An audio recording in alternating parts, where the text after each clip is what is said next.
Ladies and gentlemen, this is our first episode, and we're lucky to have the one, the only Jason Linton. Well, you all know him as Dad Life Jason. Welcome, brother. Hey, thank you for having me. This is awesome. I'm really excited. Thank you, sir. So, you told me that your family was getting over COVID. Now, how's everybody doing, and did you get it yourself? Weirdly enough, me and my wife did not get it. My wife kind of had like a fever for a couple hours and she was fine. But the three kids, man, they went all the way in.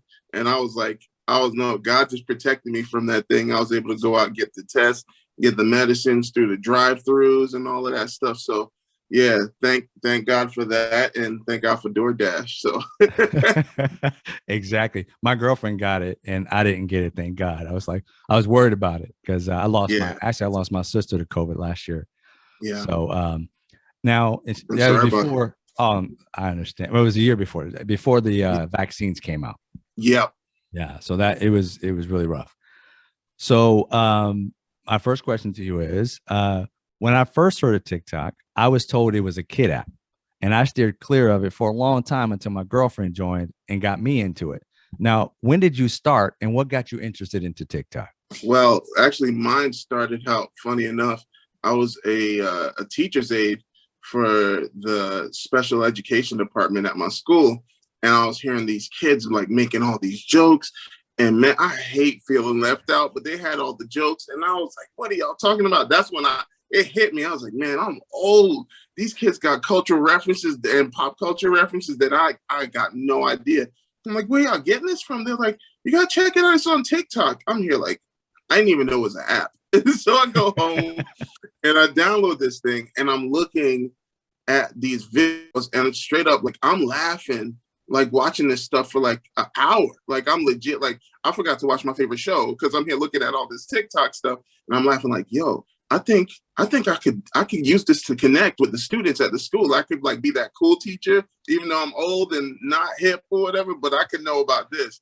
And that's what got me on that little journey to start it. And I didn't know what it could become at all. Wow. Yeah, it's an amazing thing. You guys know how this brother has blown up. Now, here's the thing. Another question is like finding a niche is sometimes the hardest part for some. Yeah. Now, did Mhm. you try many things or singing and incorporating your lovely family a part of it from the very beginning? Well, from the beginning, I sat down with my wife because I knew once if I was going to take it seriously, that it was going to take time. And so when I sat down with my wife, one thing like brothers, y'all married, and you're going to take time to, or you're with a spouse, you're going to take time to develop something. You have to have an agreement on your time allotment because you don't want anybody to feel left out, kind of thing, or you don't have enough time to take care of home. And so I'm like, hey, babe, if you give me an hour every day, just give me once that hour, once that clock hit, I'm off TikTok. But give me an hour, I think I can make this into something that could really benefit our family. And and so I got into it, and it was kind of just me making jokes with my family, just doing funny stuff, the funny occurrences that happen in everyday life, but I actually happen to have the camera with me. And then it blossomed from there into my wife saw me looking at like talkbox stuff on Amazon, and without me knowing, went and bought me this talk box behind my back. And Wow. one day I saw the boxes coming to the house. I was like, what is this for? And I opened it up. She was like, this is for your talk box because you've been looking for it in Google. I'm looking at your Google searches. I'm like, yo, because she knows that I don't like, I'll look at something a million years and I will not buy it because I'm like, man, that costs money. I don't think I need to be buying that. But what about my family kind of thing? And I started getting into it. And there was a couple other talk boxes out there. But I said, you know what I have that they don't have? I think they can be better than me. They certainly can be more handsome than me, but I don't think anybody else is displaying their family with the concept of music. And because that was one of the big hallmarks of my family coming together, as I started my family through foster care, they, I opened the door and I'm this big dude and I'm looking scary. So what can I use to put my kids at ease as they come through the door? And it was music, acting silly, playing music, just doing nonsense. And I'm like, you know what? I'm going to go ahead and add this music thing because TikTok is a music platform.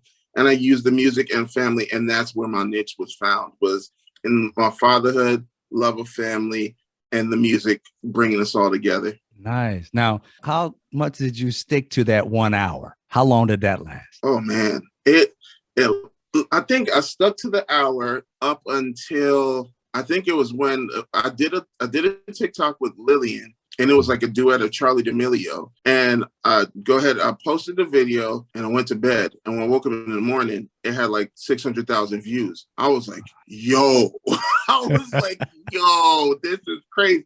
So I thought it was wild. And I went to school and all the kids was like, oh my gosh, Mr. Jason, did you know that Charlie D'Amelio's dad, they commented on your thing? I hadn't even known. I was like, they commented? And so I go and I checked out the comments, and they commented and they wanted to do a FaceTime. So it turned from me posting this video with my daughter to ending up doing a FaceTime with Charlie D'Amelio and her dad. And it blew up to the point where it would take me an hour just to go through the comments now. So it kind of like, hey, babe, this thing's kind of blowing up. I think I got like 16,000 followers now. I went to 16,000 from like having 2,000. I was like, yo, we made it.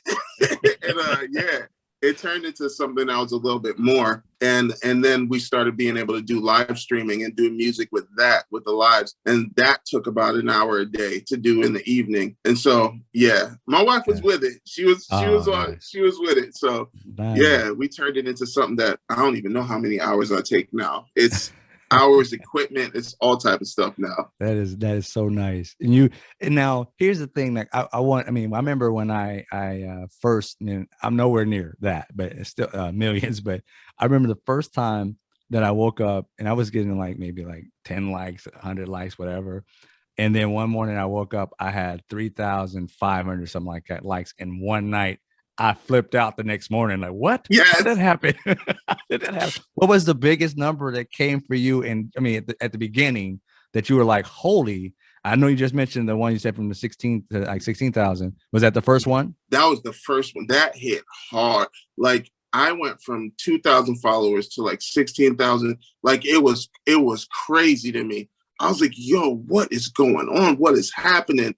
Like, I thought that maybe if I hit 10,000, like I made it, I'm good, branded. Like, I'm thinking like, we're going to be okay. But man, it went to 20 and I was like, wow. I looked at my, you know how at the bottom when it shows the hearts, it shows how many followers you have. Yeah. And my jump was on 99 for like 2-3 days straight.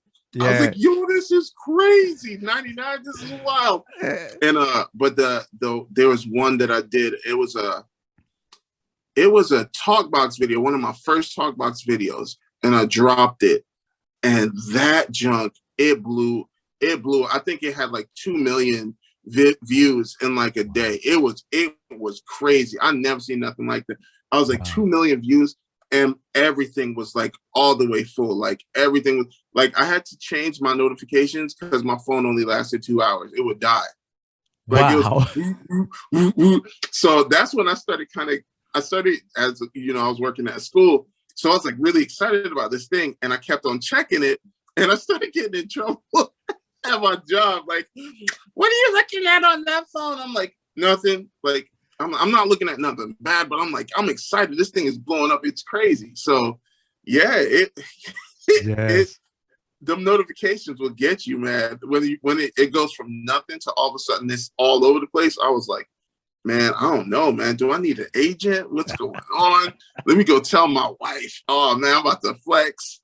Oh man, I love it when you see that 99 plus. And 99 plus is like, oh my God, but you had that like day after day after day. And I don't even know how you even catch up. I don't even know how you do that. It was crazy. There was one span, like before I stopped working at the school, I think it was about, I'd say maybe 6 months before I left the school. And I had posted something that I knew was going to be a hit. Like I dropped it. It was like a lightning in a bottle, that song. I dropped it. I was like, yo, this junk is going to blow up. I already know. I dropped it at home. And it took me about 10 minutes to get back to school because I was on my lunch break when I did it. And I got to school, and when I opened up my app, it was already at 300,000 views, like in 10 minutes. Wow. I was like, it's over. I said, it's over. It's over. That day, for that week, I think I gained 60,000 followers a day for 4 days straight. Wow. That blew my mind. I was like, Oh, there's no, like, it really hit me. I was like, there's no place else in the world, no other app that you could get on and have something like that happen where I felt like so obscure, so invisible, so to mm, speak, because I had these skills. I could do music, nobody ever knew. I could do camera work, nobody really knew. I was just Jason, the sub teacher, or Jason, the teacher's aide. Nobody really knew the other side of me. But as it started to emerge on TikTok, the kids knew before the teachers did, because of course teachers thought, oh, it's a kid app. What am I doing? And it really brought a lot of notoriety that I ended up being like school famous when I went to school. Like all the kids were gathering around me. And I was like, man, this is pretty dope. Like how I could go from nothing in this little town, and then boom, all of a sudden people know me on all parts of the globe, and blue checks are coming into my comment section. I'm like, yo, this is crazy. It was it's, wild. it's amazing. You deserve every ounce of it, brother. Just I the appreciate positive that. energy you have. I mean, most people don't know. I know a little bit more about you than most people do, and just the way you share freely and how humble you are, you deserve every ounce of fame and fortune you get. Thank you, man. I appreciate that. Oh, definitely. Now, I saw one of your videos where you sang without auto tunes, Mhm. and you said you were an introvert, you were shy about singing in public. Now, is that really true, or was that a part? Just or was this content? No, no, I'm really like, I don't like singing in front of people. Okay, I grew up in church. My mother, she doesn't sing anymore. She had a stroke recently, like maybe 2 years ago. So I it's hear kind that. of taken her out of her range. But from my whole childhood, they used to call my mother, Sister Linton, come up to the mic and bless our hearts with a song. And she used to sing, it would shake the earth to me. Like I'd sit there and just watch. And then she was like, she started looking into me like, can you sing? And I'm like, no, no, no, I can't. Because she can sing. I'm Yeah, like, yeah. I don't have the voice for that. But I feel like I married an extrovert, an extreme extrovert who pushes me to go ahead and share more. Like I'll go to a church and I'll be there for a year and nobody will know that I know how to play the keyboard. Mm. And then patients will come up and she'll be like, he knows how to play the keyboard, right? He can play almost every instrument up here. I'm like, shh, they're gonna put me on stage. I don't want to be up there. And so yeah, I feel like now since TikTok has happened, I really feel like it is, if I have a gift, even though it makes me uncomfortable to be out in center stage because I don't like to be seen, which is weird, right? Right, I right. don't like to be seen. I like being behind the scenes. But I think when I see the messages, when I see the DMs from people about how some of the content has touched their lives, and some of them are alive because of the emotions that radiated from the content, I'm like, you know what? I'm gonna go ahead and step out of my comfort zone and start to share a little bit, not just with the talk box, but with my own authentic voice, and Mhm. see if it can make a difference. It can't hurt, you know. Mm-mm. It is. I was just thinking the exact same thing. It's to step out of your comfort zone and step into your purpose. And Yeah, your purpose is a lot bigger than you think. It's yeah, it's a lot bigger than your heart. I mean, your heart is huge, but what yeah, you've done for so many people and just being yourself, brother, that's all it is. Just being yourself. You ain't doing nothing different than yeah, it's your purpose. So yeah, step out of that comfort zone and share everything you have to give so that the world can be a better place. And that's the way it should be for all of yeah, us. We should step into that. definitely. So I love that, man. I love that. I know that you're this big teddy bear. Everybody knows it. Big teddy bear who loves to share his wisdom. I've witnessed it to help others. Do you have any advice for those trying to increase their followers or find the right content to produce? Yeah. I think the thing, I've been in so many meetings with this, and I've struggled with this even my own self, trying to find my way. And you go from looking at the content that's out there that's doing very, very well. You're like, so you try to do that. And it might do well, but it just doesn't feel right. It doesn't feel like you. I think everybody has to start from a place where they do something that they love, no matter how quirky it is. There's some guys out there that do comic book content. And I looked at them like, man, do people still read comics? I'm a comic book nerd. I'm like, do people still read comics? This person needs to have more followers. But, how big can the following get? And the next thing I know, these people are on the red carpet doing the intro to the Spider-Man. Like they're out there, like they're for real out there doing their dream now. And it's really, you got to do what's authentic to you. You have to do something that you love. Whatever it is, it could be fashion, it could be something off the beaten path, it could be medical. Whatever it is that you do, it's got to come from a pure place, some place that you really enjoy doing. And as you go forward, you start to become more proficient in knowing, okay, maybe my video can't be 3 minutes long. Maybe my video needs to be, 25 seconds long or whatever. And you start to learn those little ins and outs. But it's really, it comes from doing something that's authentically you and listening to the people that love you. You have to listen to the people that love you. There's going to be some haters. There's people that have negative junk to say. And our ears usually are open to those people, because a million people can tell you, oh my gosh, look at you. Yeah, I love your bald head. You're so handsome. And then somebody will say something to you like, you smile too much. And then, man, do I smile too much? Those things, the negative things are the things that really catch our attention. And it's really important to know, to pay more attention to the people that love you. Accept some criticism from the people that love you and not from the haters. And really, I think the following with TikTok, the tribe finds you. Your audience will find you. They're there out there. I don't even know how many billion people are on this thing, but they're out there and they will find you if you come from a pure place. Love it. That leads to my question as well about some people try to find strategy in posting times, the number of times they post, going TikTok live. What is the type of strategy, if you want to share, what type of strategy do you think are more effective? The strategy, it works in different tiers. Right now, my audience has so many intersectionalities that I cannot strategize who I'm going to hit. Like, I have to do it based on a trend of the year, basically. So here we are, we're getting into Valentine's Day. Like, this is Black History Month as well. There's a lot of visibility that's going to be going towards more diverse faces out there, people of color, especially Black people now this month. And so I think that if you look at that kind of as a barometer, you could say, hey, now is going to be a time that I put out that content that enhances those voices to that's kind of a strategy there. But on the regular tip, depending on your following, if your following is middle to large, like you're between 20,000 and up, I think the demographics really are very important for you to look at. You see, hey, does my content appeal more to women? Does my content appeal more to men? Does my content appeal to people at a certain time of the day? Maybe my best time to post is right after school, 3 o'clock, 4 o'clock, boom. And where, TikTok will give you the information that you need to base those thoughts and to base those actions. But really, after a while, if you go blow up crazy viral, nobody really knows why. nobody really, you can't, if you can break it down to a science, everybody can sell a program that could get somebody to blow up. And people are trying, but it doesn't work. You just got to be okay with yourself.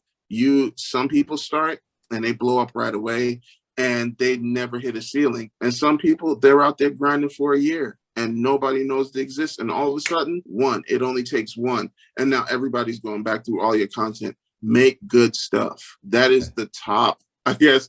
The top thing is to make good stuff and not really put pressure on yourself to the performance of that thing. Make the good thing, because if you get tied up with the performance, like, oh, this flopped, oh, this, like, people are going to feel it through the rest of your content that you make. If you are making a content out of frustration because you really want to have this growth and it's not happening, I don't know what's going on, people are going to feel it. And don't complain about the platform on the platform that you're using. If you're hitting the views and your views not hitting and you want to come out there and you want to gripe, don't gripe on the product, because nobody wants to hear it. No. It doesn't make people feel good, but you need to share, find somebody that loves you, that you can share some of your misgivings with. Because I feel like we do that with the Black creatives. We were able to do that because a lot of people felt lost in certain aspects of trying to promote themselves. And once we shared with each other, it was like, listen, don't put that pressure on yourself. Do it from a place of love. You are great. This is just a time that you're hitting a lull. Keep making great content. I love what you do. Just try to encourage each other. That's what I'm trying to do for people that get stuck in that space. But really, it's so important to really know the right perspective to have. Yeah. And I truly, I've been a witness to that. It's a blessing to actually be in a room to listen to you talk, and or text, whichever way you want to do it. But Yeah. to hear your mind work and your heart work, because you really do care about other people, and I Yeah. appreciate that. And also, my 2 cents on that topic is lives. I found my audience more on lives because they in the times to post and all that, because they will tell you, are Yeah. you going to be on tomorrow at 6, or I'll be here, stuff like that. Yeah. And you can try, to lead your audience toward, okay, I'll post it tomorrow at 3 o'clock Pacific Yeah. Standard Time. And your audience starts to see that. Even if people are scrolling through, they start to see, oh, 3 o'clock, yeah. That's one thing that really hit me with lives. I like that you made that comment, because like lives is where you get like you don't get a second chance to edit who you are. You are yourself. So like don't fake it.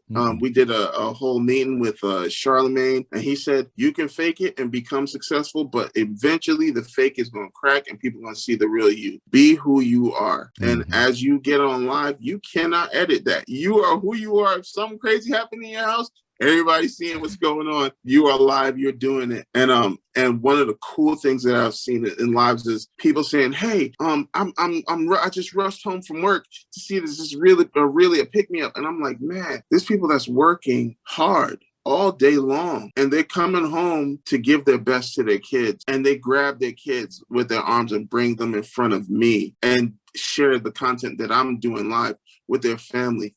That is a place of high honor. Like, I don't take that for granted. They could have just vegged out in front of the TV with people that are way more attractive than me and putting out different types of stuff than me, but they come home and grab their kids and sit down and put me on. Like, Yeah. my wife just said, "There's no one more attractive than you." Thank you, honey. I love it. She got good glasses on. It's she got those exchangeable glasses on, man. They gave her the energy. Yeah, she got the pair of eyewear with the click, click, click. Yeah, she got those. Y'all go get some ice cream after.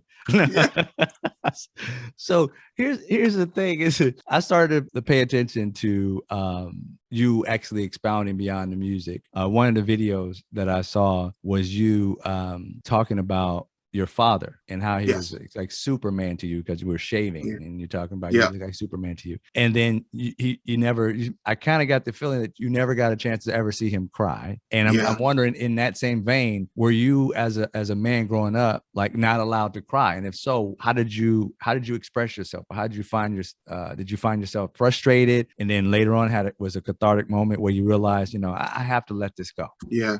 I feel like I learned to be very stoic. And I feel like each generation, we start out from a hard place and we get softer as we go by, because the strength in the one generation allows for a little bit more malleability or a little bit more softness in the next generation. If I'm strong, super, whatever, the word strong, I don't like using it, but it is what we can use.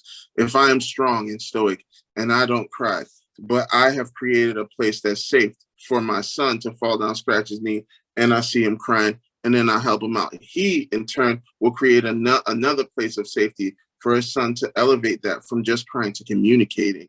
And then you can have some transparency. Maybe 4 generations it'll take to break the stoicism and break it down to just open communication where nobody's like feeling, really wrapped up in their self.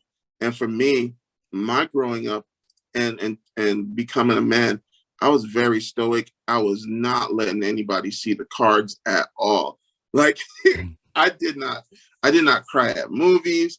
I did not cry at a funeral. I didn't do any of that stuff. And it wasn't until like I went through a real tough time where I have all these emotions inside that I'm so frustrated with, that I'm trying to make it. I'm trying to do this thing.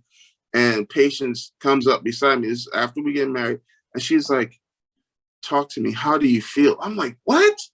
I don't even know how to answer that. How do you feel?" Like, I feel a million things. I'm angry. I'm happy. I had so many feelings. How do I articulate it? And she actually took the time to sit down and wait for me to answer and to start sharing. "Okay, I feel sad. Why do you feel sad? What happened to you today?" "Shoot, I got talked to at work and I feel like failure." like things like that started to happen, that I started to have more transparency, that I see people now. I kind of I'm able to put myself in other people's shoes, and I see other people that's in that same place. And I'm like, I don't want them to be there, because you're locked into your feelings and you feel like you have no outlet. There's nothing more lonely feeling than having an emotion and nobody being able to observe it, to be able to empathize with you, because you're not showing that you're hurting, you're not showing that you're happy or anything. So I really feel like my wife, if it's anybody else, they'll give another person the opportunity to step behind the wall and kind of coach you through your feelings, or talk to a counselor or somebody that can help you, because that is so important. I feel like if I didn't have her to do that for me, my mental health would be in the toilet. It would be really, really bad. And I'm not perfect every day. I'm not happy every day. I'm not bubbly every day. But that, having her as an outlet, was able to get me to transcend past the stoicism that I learned from my dad. Nice, nice. Yeah, that to me, I grew up, hearing, that same situation where you weren't a man if you cried. So Yeah, I was on the other end of that. I'd cry and people would be like, "Oh, you're not a man," you know what I mean? And I just had to just say, you know what? I guess I'm not then. If that's what you consider a man, I guess I'm not. Because and that's what, that way I didn't have all this tremendous anger that my friends did. My friends yeah, couldn't let stuff go. They'd be yeah, so angry for weeks at end, and I let it go real quick. And they'd be like, "Oh, why you let it go?" I'm like, "Because what am I gonna yeah, do with it? What am I gonna do with it? I can't solve that problem. The only way I can yeah, solve it is to let it go, yeah, and let it out. You let it out eventually. Usually for me, I let it out almost immediately. Now it's a muscle that you have to put to work to yeah. be able to give yourself an I'm opportunity. working on it. I'm working Yeah, on it. you That's got to, because that's the only way you're going to get to that phase of like not letting things actually deter you from where your mission and where your purpose is. And yeah, you have to practice it. And every week I get people trying to take me away from my purpose, and yeah, some of them I give a few minutes, a day maybe, and that'll be it. I yeah, let it go and move forward. Yeah, yeah. That's powerful. yeah, As a kid, like me, seeing that happen, where people see people engaged into their emotions so readily and so quickly, that was very confusing to me, because I'm like, I feel bad for this person. I still had the empathy. I just didn't know how to like display it after a while. I went through some serious childhood trauma, but I hear stuff from my dad. My dad says one time we were in New York and I was a little kid. I may have been 4 or 5, and there was this homeless person on the street just sitting on the floor, and they were like, this person smelled bad. They said all this stuff. And I broke away from my parents and ran straight to them and jumped into their arms and mm, hugged them. And the person broke down crying, and I was wiping their face. mm, And my dad was like, "Oh my God, I'm so sorry. I'm so sorry." And the person was like, "No, it's okay. It's okay." mm-hmm. And they cried, and I was just holding them, and they were holding me. And they told me that story. And I'm like, that is wow. Because I'm super reserved. That's Mm-hmm. what I used to be like. I think that is the best version of me. And Mm-hmm. so each day I try to make it back to that little guy. That's awesome. See that to me that says that has always been your spirit. You were trained otherwise. Yeah. You were trained otherwise, and so your spirit has always been like that. And believe it or not, that's the spirit that you show on TikTok, that you show on your program. You already are there, and we just continue to see that in you. And I don't know if sure if you notice it. Sometimes we're not aware of it Yeah. unless people actually tell us, but you can tell that's your natural ability to be able Yeah. to be there for people in their pain.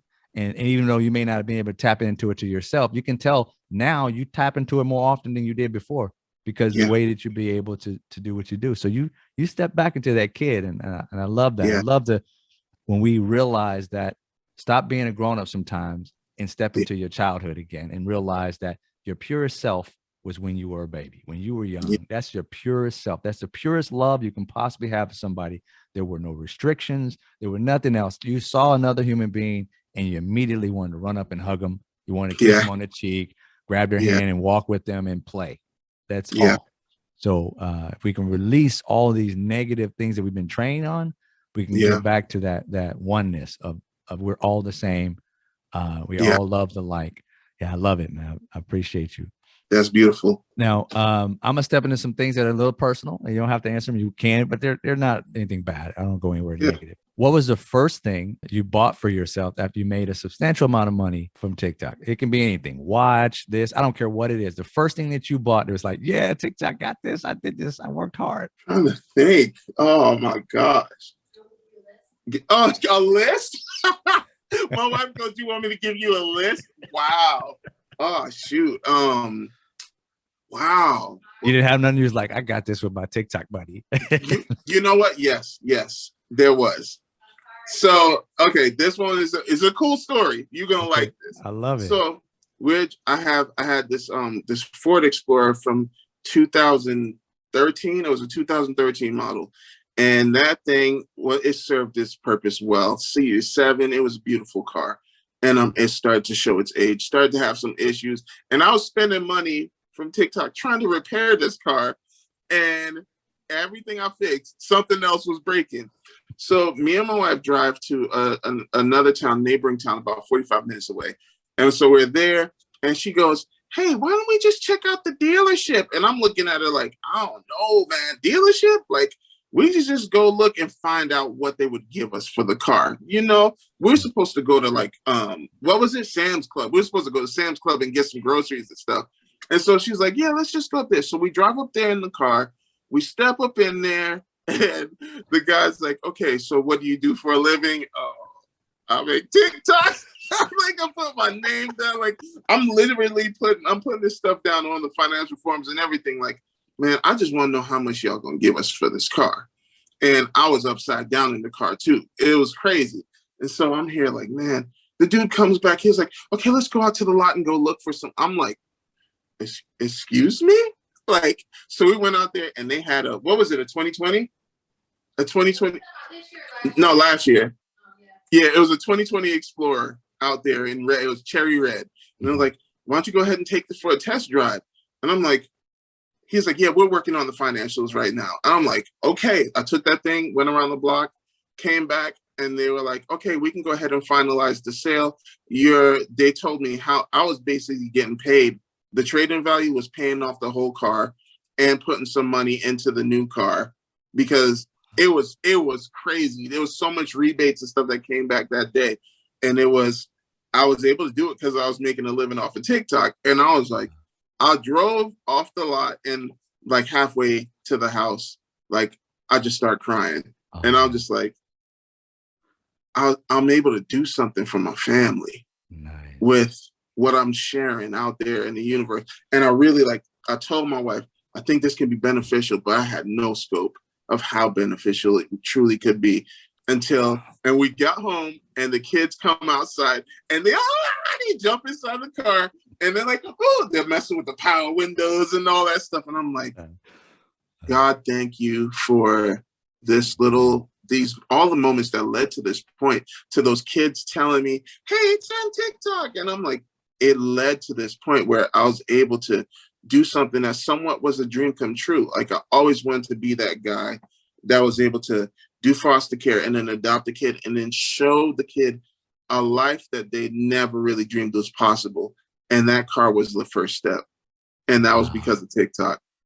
Dude, that is awesome. I don't know if you noticed, but tears were falling out my eyes as you told the story. I have no problem with crying, brother. I have no problem. Bro, like, I'm telling you, I cried. I was in the car. And then like my wife, one thing, like I'm learning that I'm a person that really receives a lot of love from words of affirmation, but I've made myself up to not need words of affirmation because I wasn't getting them. So I'm like, tough. I don't need nobody to tell me I'm doing a good job, man. And I'm looking over at her and she's crying and she looks at me and she goes, "Babe, I'm so proud of you." I was done. I was like, wow, because we struggled through life. Struggled, and we made it to this point that I was able to drive in a brand new car that nobody else had driven before.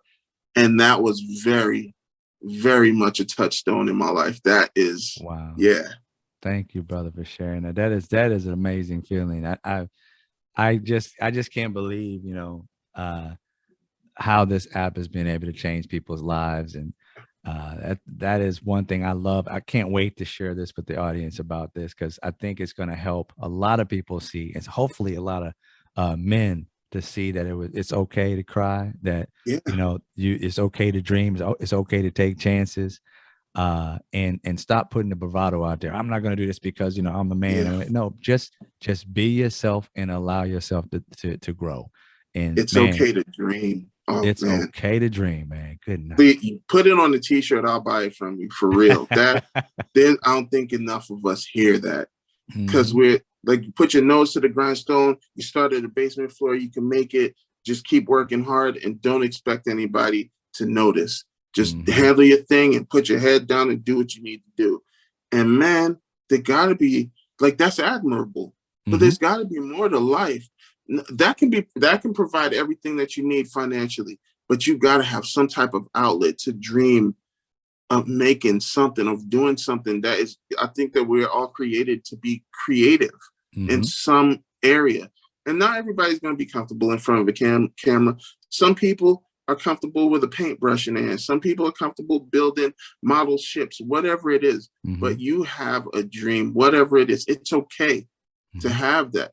It's okay to lose the opportunities that you really, really fight for. But it's okay to get back up again and try Mhm. again. Because I'm just now striding into abundance, and I'm 43. Mhm. And I felt Okay. like this since I was 5. Okay. Yeah. Okay. That's the great thing about it is, it's never too late. It's never too late to be. A lot of times we've been talked out of our brilliance either by family or by friends or Yeah. naysayers, and you never really step into it because you just think like, oh, I'm gonna fail.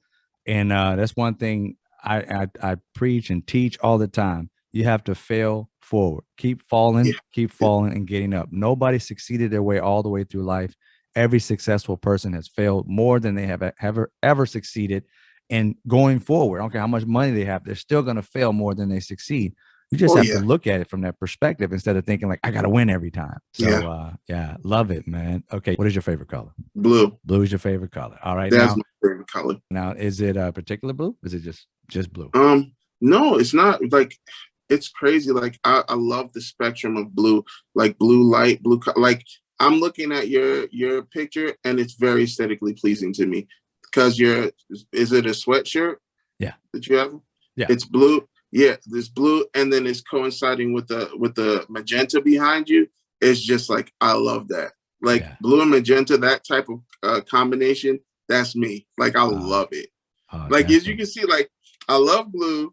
I have the blue on that sign, and then I have the pink or kind of the magenta kind of playing off of it. That's my Yeah. favorite color combination. I love it. Yeah, I love that. I love that color combination as well myself. I see you have Marvel on, like Marvel. What is your favorite Marvel or not necessarily Marvel character, superhero, and who would you compare yourself to? Like which one is you and which one is your favorite? Okay, this is weird. Like, my very favorite one Hmm. is Wolverine. I like Wolverine because he has so much layers to his character. He's so gruff, but he doesn't know why. He's trying to protect himself, and that's why he comes off as offensive. But beside these, deep inside that, he's very caring character, as you see, as he cares for Jean Grey. And the thing is, he's able to inflict a lot of damage, but he doesn't. That's not his first resort. Only when he wants to protect himself. And the other thing is his healing factor. The fact that he can be hurt, he can be damaged, no matter how bad, and he can come back from that. That makes him my favorite.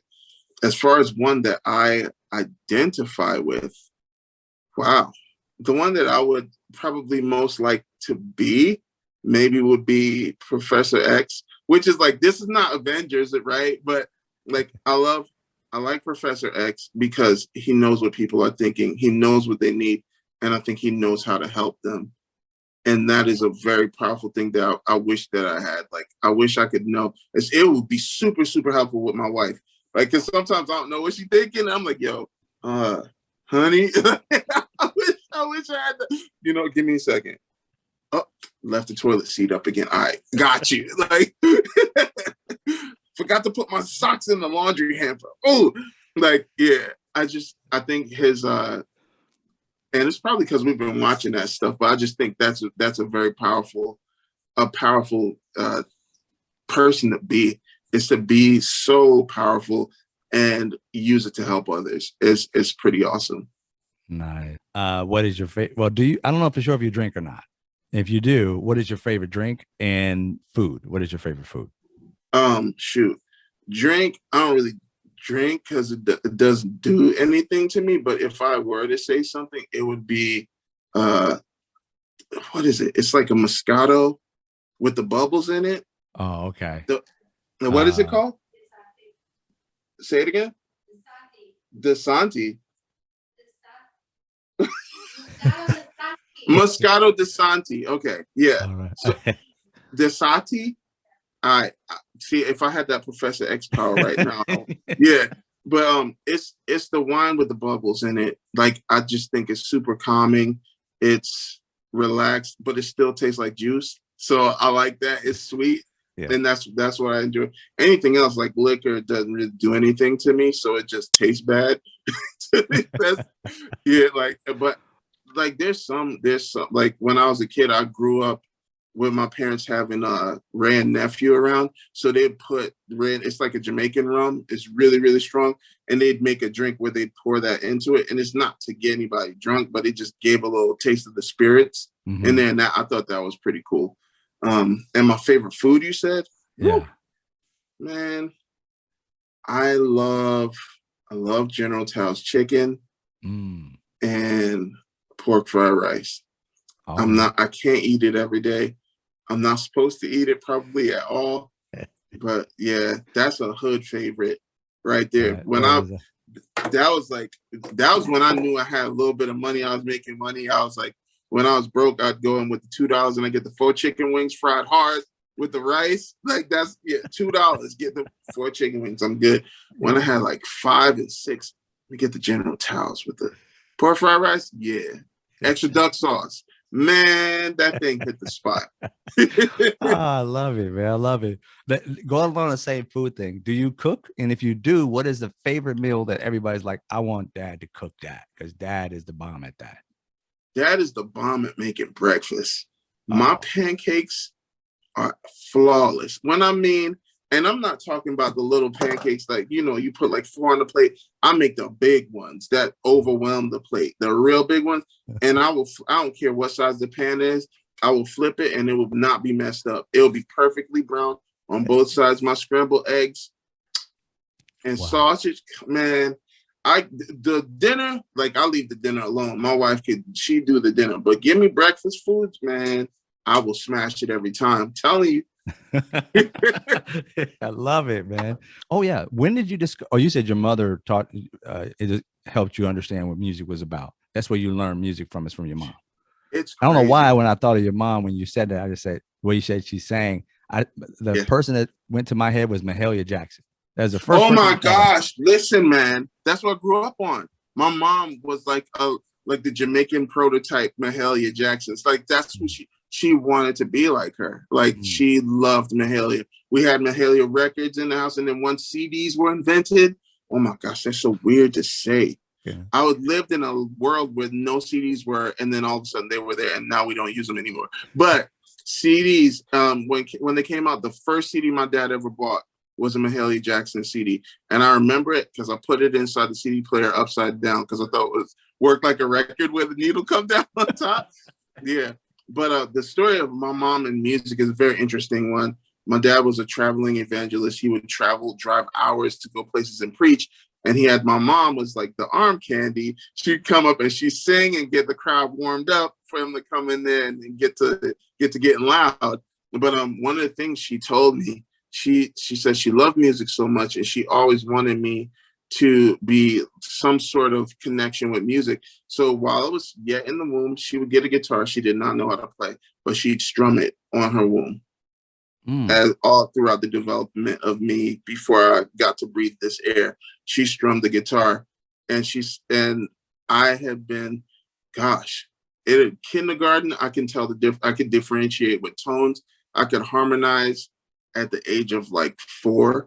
Uh, I had a very deep understanding of music from a young age, and my dad would do stuff like, even though he was like, he's a tough guy, but he did some cool stuff. Like he found an old keyboard. It wasn't even a real keyboard. It was kind of like a harmonica that you could plug in.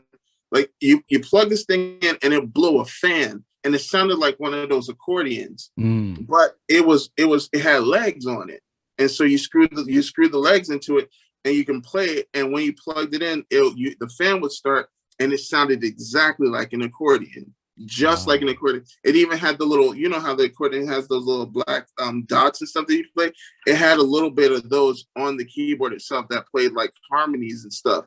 And so I started out with that. That was like one of my first instruments. That and a plastic guitar my dad bought me. And it went from there. I always had a love. That's my wife. She says he can play anything. I learned my first song that I ever learned how to do was Mary Had a Little Lamb, and a babysitter taught me that at the age of, I think, 3 or 4 years old. Wow. And ever since I learned how to do that, I could play Mary Had a Little Lamb on anything. I could play it with the engine. I could play it on the touch-tone phone. I could play it with, I could kick a paint can down the stairs and play Mary Had. I can play Mary Had a Little Lamb on anything. Like if I never played an instrument before and you gave it to me in an hour, I'd know how to play Mary Had a Little Lamb on it. Let's see how that, you should do some video on that one. Being able to show some music like anything.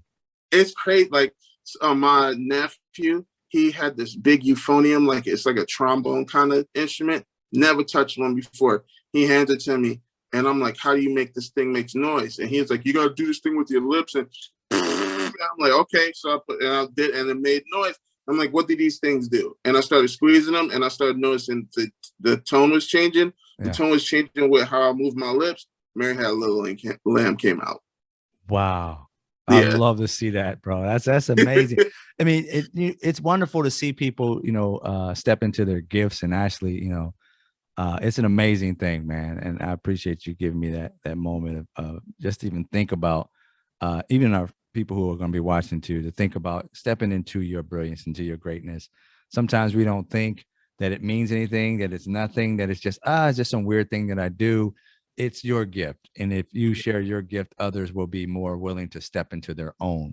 Some people may think, oh, it's just a weird thing. It's like, no, it's an amazing thing that can actually take your life to another level, in which we've witnessed your life change dramatically in over a short amount of time. I don't know how long you've been doing TikTok. Shoot, is it 2 years, honey? How long have I been on TikTok? 2, 3 years? It'll be 3 years September. September makes it 3 years. Yeah, 3 years to be able to change your life around when you could have been working 20 years prior to and got nowhere. Just getting very little money. Yeah, nowhere at all. And stepping into your gift allowed you to be able to share with the world and change your life in the process. Now, do you have anything that's coming up that's going to happen, that's possible dreams that are coming true for you or scheduled for you that we may not know about? Any of them that you can actually share? Well, one that I think I probably can share when they're going to give me some of the, the material on it, or when it's coming out. But I remember we all did a vision board for the TikTok for Black Creatives program. And on that vision board, I put down these things that I had a dream of. One of them was I wanted to live in a house, because I was living in a 2-bedroom apartment, struggling. Boom. The house came true. Like, I'm in one. So that's nice. The other thing was I wanted a Ford Expedition. I put it on the vision board. I'm like, I just got a 2020 Explorer. Like, why am I wanting an Expedition? I just wanted some more space, but it happened. It's in the driveway right now. So that happened. Then who owns a car for 1 year and then upgrades? It's the craziest thing. So then that happened. But the other thing that I thought was very improbable, but I needed to put it on a vision board, was I'd love to be on the Kelly Clarkson show. So I'm like, that would be super duper dope. And I put it there, and they have called me, and we started talking. And, because of the pandemic, people aren't flying there, anybody across the country, to come be on a show so much. But I was able to do a Zoom, not Zoom. They use Skype, excuse me. We did a Skype talk with the Kelly Clarkson show for me. They had like a little segment for people on social media. So I was able to do one, and it was with Simu Liu from the Marvel movie Shang-Chi and the Ten Rings and the Legend of the Ten Rings. He was standing in for Kelly that day. So me and him got to talk. We did a little interview, and it was dope. So that's something that's in the future. I believe that it's going to bring a lot more interview opportunities. But like I'm about to have my face on legit TV. So Mama, we made it. We made it. I am so excited for you, brother. You deserve every ounce of it. Every ounce. Thank you. The last question I got for you about is for you and your family. Do your kids know what big a deal their dad is?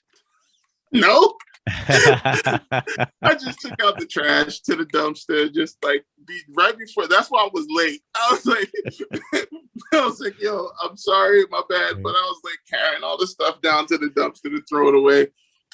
They do appreciate the fact that the Amazon boxes never stop coming to the front door. So that's like dope for them. But as far as me, I really boil it down to like with them, I'm just trying to be as engaged emotionally as I can with them, because I know that for us to even become a family was a statistical impossibility. Just because of the case work and everything that was involved, it was very serendipitous for us to become a family together. And that alone, that miracle is always on my heart. That's always on my mind. Like I'll walk through the house at night just thanking God and touching their doors and just saying thank you, because this was like the biggest blessing to me. But for them, I think it doesn't hit them until we we went to Disney World. Yes, that was a big, big dream to come true. Took the kids to Disney World this past Christmas season. It was amazing. And people came up to me like a lot. They would come, oh my gosh, you're that guy. Oh my gosh. I'm like, oh my gosh.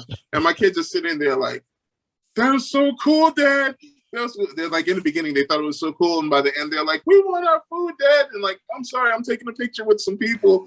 But I think they adjust very well to it.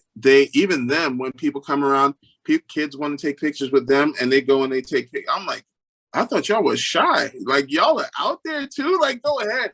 So I'm really very proud of my family. I'm proud of the kids and the journey that they've gone on and to what they'll become. I'm very excited to find that out. And and I'm more in awe of them than they are of me. And yeah, and I think I do think that it will tend to remain the same. Your life changing so much. I mean, I can't imagine what it felt like that first time that someone said, "Your dad life, Jason." You know, like you just got recognized. That first time must have been insane for you. How did I mean, I got another question. How did that feel? Oh man, the time that it really hit was my wife was telling her parents about how things were happening for me. And because they seen it, we've been married for 14 years by that time. And so like they seen me struggle and try, and things just did not pop off for me. And so they're, oh yeah, that's nice. That's so sweet. But we met up at a campground in New York, like in upstate New York. And we're in this like KOA. It's got a bunch of kids, everything. And I'm like, Patience is telling me, and it's great because Jason is doing so much views and everything is great. They're like, oh, that's nice. So we go and we get to walking outside, and these kids, like, it must have been like 20 of them. There's a cloud of dust because it's dirt, gravel roads, and they're running up to the thing. They had noticed Lillian playing on the playground, and they were like, is your dad here? She's like, yeah, he's over there. And so they came running, and this all happened when my in-laws were stepping out of the Airstream, and they're like, what are these people here for? And they're like, can we take a picture with you? Can we? Oh my gosh, we love you. And the kids, like, they're crying because they're meeting me. They're shaking. I'm like, oh my gosh, this is what it feels like. And so, like, we're done, and the kids are with us for like an hour, and then they leave. And I turn and I look at my mother-in-law, and like, she's kind of teary-eyed. She's like, this is absolutely insane. I'm so proud of you. And then like that, she said it, and I was like, thank you. Like, I need to, I got to get something out the car. Like, it's incredible to be noticed. It's incredible to be noticed for something good. That is an awesome story, man. And while you were saying that, I got like a feeling like, you know, I don't know if this is disrespectful or if it's respectful to say to me, like, oh, don't compare me to that person. But this is like the black what's his name? It just totally just went out my head. Being 51, man, your brain just kind of like this disconnects sometimes. I want to say Mr. Robinson. Is it Mr. Robinson? Mr. Rogers. Mr. Okay. Rogers. You're the black Mr. Yeah. Rogers. That's what I Dude. thought. I was like, this is the black Mr. Rogers. This dude has everybody loving him for singing to them and all at the same time loving on them and just being understanding. I was like, wow, that's what came to my head. He is the basis for what I do and how I do it. He was the man that raised me to have empathy. And my dad was the person that raised me to be persistent and not complain and work hard and take it on the chin. Mr. Rogers taught me that it was okay to have feelings. And so when I went and saw that movie with Tom Hanks, and the scene when he's on the subway and everybody starts singing his song to him and he's just smiling with them, that's what that felt like. Mm-hmm. That's exactly what that felt like. And that is a powerful feeling for somebody like me that has felt invisible for a large portion of their life. Like to have a moment like that with kids that didn't know me except for that was very powerful for me. And I appreciate that is a comparison that I humbly, I'm cheered up by that. That's pretty cool. Brother, it's an amazing thing. Like I don't know you. I just met you. Felt like I've known you forever just by talking to you. But that automatically made me think of that. So it is already your spirit that made me think of that. It wasn't like I said, oh, let me just do some research and I know he likes this person. No, that is the atmosphere, the energy that you give. And I'm so thankful that you came onto my my show, TikTok Famous. TikTok Famous is just it's happy to be able to have you as the flagship of this. And it's just an amazing time that I had, man. I know you got family and I don't want to take too much time away from you guys, but I just love the fact that you stepped up, did this first time. I mean, you're big. You're 11, 12 billion guy. You know what I'm saying? I'm sitting here at 75,000, 74,000. Don't give myself too much credit. 74,000. It's coming, man. It's coming. And I appreciate you even reaching out and giving me the opportunity, because it's a very special thing for somebody to see you.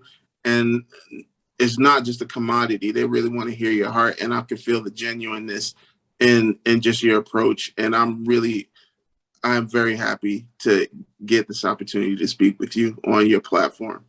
Thank you, brother. I appreciate you. I just want to sum it up real quick. And this is for everybody as well as for you. We go through life, a lot of times being told how we're supposed to be. Yeah. And we also witness other people's lives and we see success and then we try to model ourselves after them. And so we grow into a situation where we're always confused about who we are because we're comparing ourselves to others and what we lack in life. And then I start to realize, even in my younger age, I started to realize that I'm not going to be the best, Jason Linton.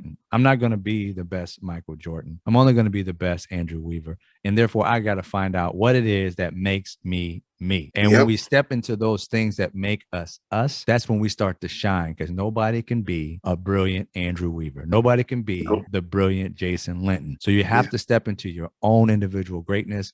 And therefore, you can be able to become this brilliant person that everybody looks at. Just witnessing Jason's life right now, you've seen this man talk about where he was and what he became. And he did nothing different other than be himself and share that with the world. And the things that came back a millionfold for him. Not the material things that came too, but what came first was that the fact of people respecting him for who he is, seeing him for who he is. If you listen to what he said, he was unseen. He felt unseen, and he wasn't able to step into his own brilliance because he didn't even understand what his feelings were, his emotions were, stuff like that. His wife and his family, beautiful family, helped him step into that. And then the rest of you guys, the fans and all stuff like that, the followers, allowed him to become the man he is today. And as he starts to grow into the man he will be tomorrow, you guys are supporting him in that process. And he, by giving of himself, is allowing you as well to be able to step into your own brilliance. It's not about being Jason Linton. It's not about being dad life Jason. It's about witnessing his life transform your own. And that's what it's all about. And this brother is taking his time to listen and talk to us. And man, I love you for it. I am a big supporter of yours. I'll always be there for you no matter what. Not even here. If you need anything, reach out to a brother. And if I got it, it's yours. Same here, man. I appreciate you so much, man. Thank you.